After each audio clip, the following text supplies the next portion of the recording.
Arestado ang 10 individual matapos ang matagumpay na drug buy-bust operation sa Poblasyon Zone 1, Estancia, Iloilo.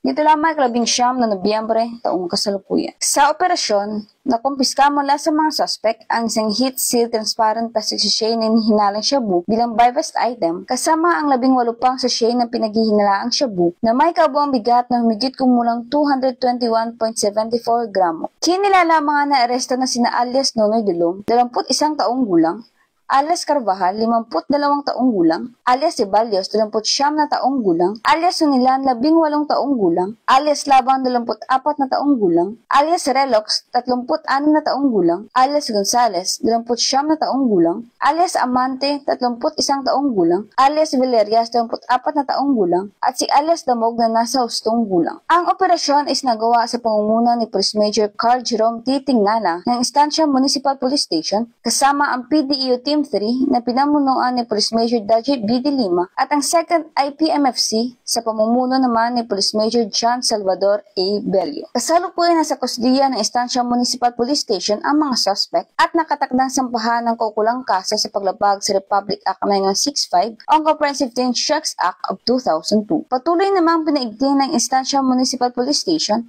at ng buong PNP ang kampanya kontra iligal na droga upang matiyak ang kaligtasan at kapayapaan ng komunidad. Mula rito sa Western Visayas, ako inyong PNN correspondent, Patrolwoman Nanette Sablan, alagad ng batas sa kataguyod ng Balitang Pulis.